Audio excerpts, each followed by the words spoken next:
My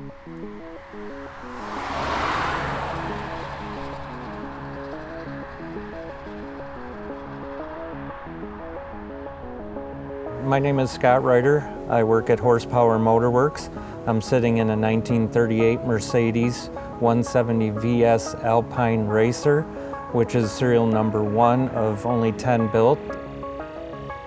My father purchased the car in 1990. We had a small family-owned restoration shop that we did several award-winning cars, so we started to restore it. We tore it all apart.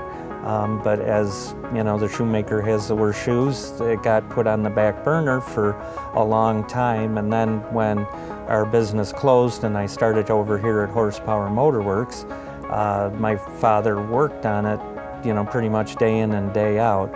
Unfortunately, my father passed away a couple of years ago and wasn't able to see it to completion. So for our family, myself and my 2 brothers and my mom, this was a dream come true.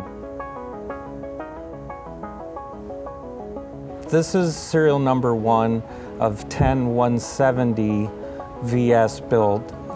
There was 30 total, and to the best of our knowledge, this is the only one left in existence with all of its original body panels. There's a few others that are around the world, but they have been rebodied or new body panels to look like originals, but they aren't an original car.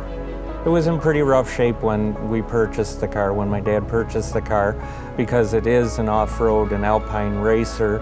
Usually it takes a couple of years to do a full restoration, but because my father had done a lot of the research and some of the chassis and engine work, we were able to complete it in about 6 months.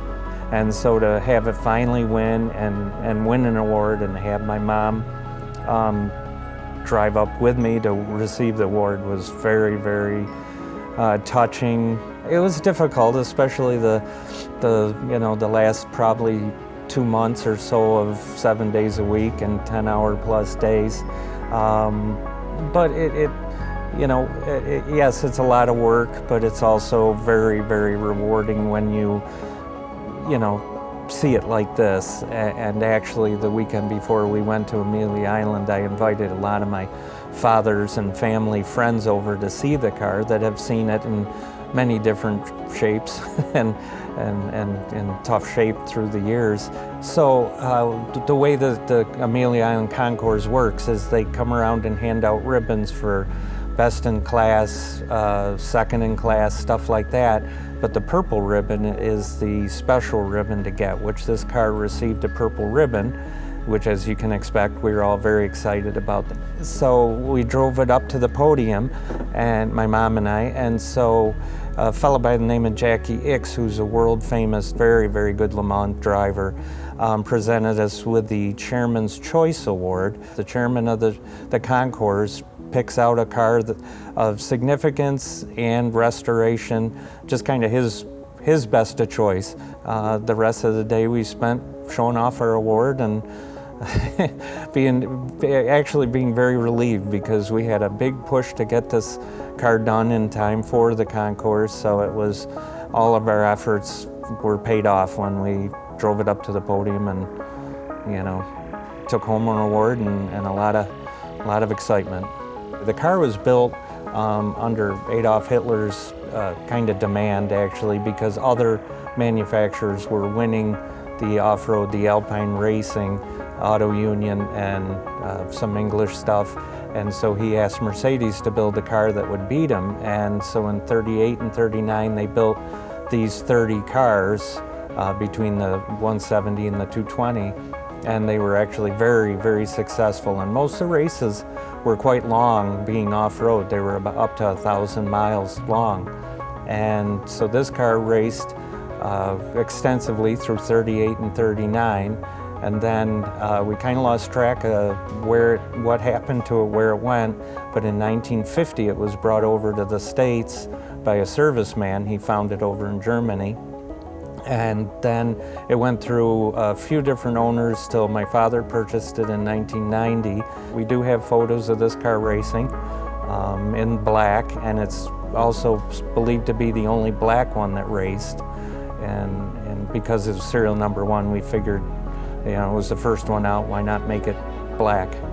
All right, so what we have here is a brochure of the car, just kind of a quick history of the car, very small amount of the literature and all the stuff that we have on the car.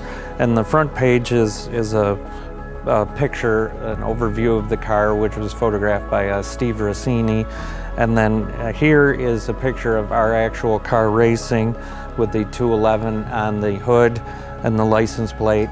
Here are the different body tags, frame number, engine number, and this is the most important part of it because it is the body tag, which is what proves that it's serial number 1, and the body number is on each panel, and this is that's the money right there, is that tag. Second page is kind of showing what the car went through, all of the off-road racing, the abuse, these things, not our car in general, but the cars themselves, the different posters, and a brief history on the car itself. On this page is just more, that's what the car was like when we bought the car. And then this is when it moved over to Horsepower Motorworks, and we started the restoration, showing the dashboard, the chassis, other cars that, just, again, all trying to find different ideas on the car. Here's a picture of all the different guys that worked on it. Again, the chassis, members of Horsepower Motorworks, and here's the photos that Steve Rossini, Mr. Rossini, did of the car.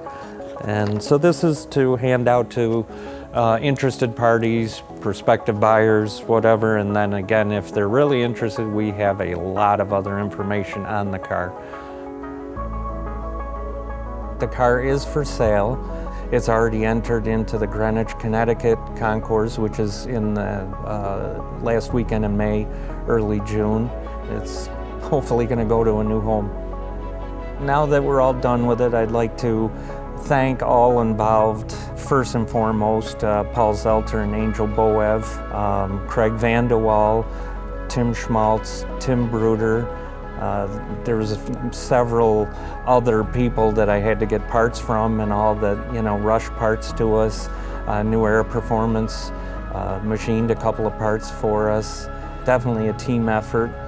Very tiresome, but they worked at it, and I'm just so pleased that we have such a good team here at Horsepower Motorworks that could finish this in 6-7 months and do an award-winning job at that.